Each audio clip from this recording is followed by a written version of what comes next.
তো 2-এর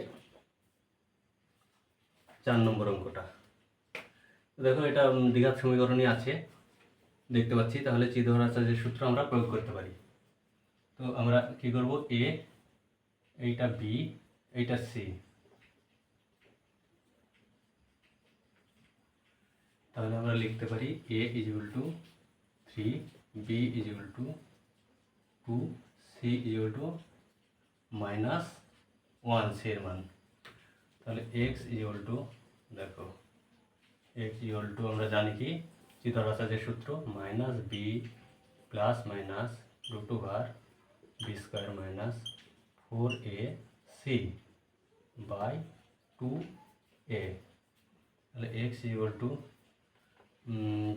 বি এর মান কত, 3, বি এর মান 2, -2 +- 2, 2 এর স্কোয়ার -4 ইন্টু এ এর মান 3 ইন্টু বি এর মান -1, সি এর মান -1 বাই 2 ইন্টু এর মান 3। তাহলে x = -2 +- দেখো 2 × 4, 2 × 4 -3 × 4 = 12, -= প্লাস 12 বাই 6। x = -2 +- 16 6 বা x = দেখো কি বেরোয়, x = -2 +- 4 6, রুট তুলে দিলে 4। তো আমরা প্লাস মাইনাস যেহেতু আছে, একবার প্লাস দিয়ে নেব, একবার মাইনাস দিয়ে নেব। তো দেখো আমরা এখন বীজের মানটা নির্ণয় করব। তাহলে x = একবার প্লাস দিয়ে করব, -2 + 4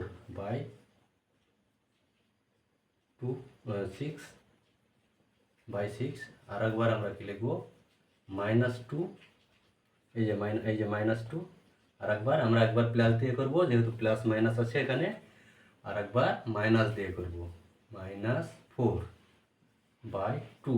দেখো তাহলে x = প্লাসে মাইনাসে মাইনাস 2 এর 6। তাহলে আমরা কেটে কী করতে পারি, 2 × 2 = 3, 2 × 6। তাহলে x = 1/3। তাহলে এইটাকে দেখি, x = মাইনাসে মাইনাসে প্লাস, যেহেতু 4-এর আগে 4টা বড় সংখ্যা মাইনাস আছে, যেহেতু -6 সরি এটা 2 লিখে নিতে, এটা 6 হবে, 6। তাহলে 6 × 6, তাহলে x = -1। তাহলে x এর মান 1/3 ও 1। ক্লাস 10 কোষে দেখি 1/4 5 নম্বর অঙ্কটা করব, 2 এর 5। দেখো এটা দ্বিঘাত সমীকরণে আছে। আমাদের কি বলেছে, নিচের দ্বিঘাত সমীকরণগুলি বাস্তব বীজ থাকলে চিদহর আচার্যের সূত্রের সাহায্যে নির্ণয় করো। তো বাস্তব বীজ আছে কিনা আমরা দেখি।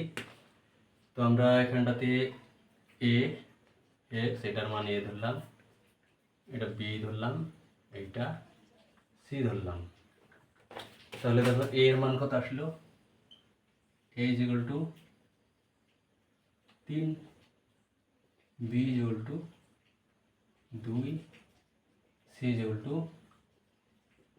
1।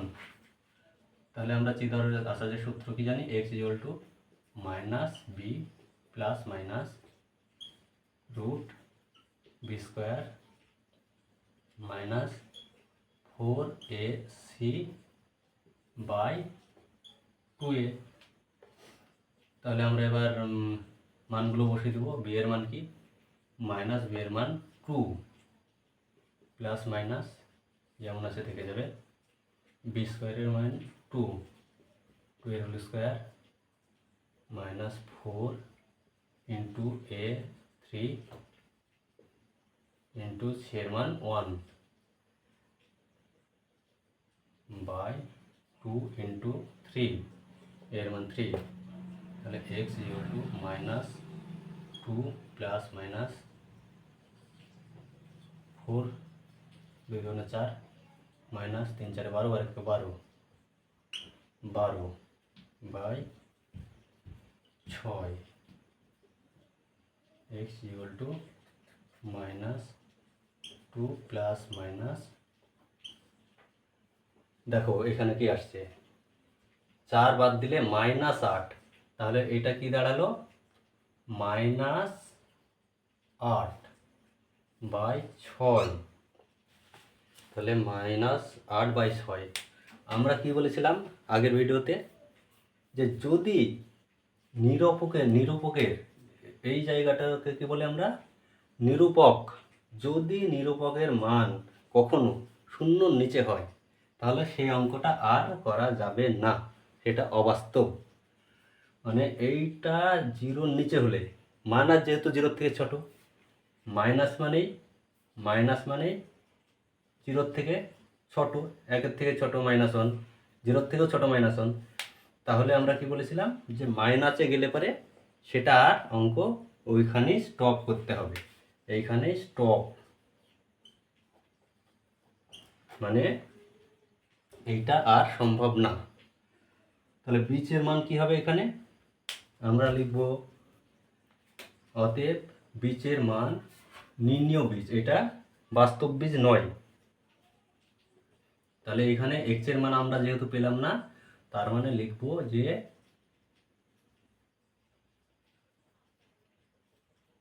বাস্তব বীজ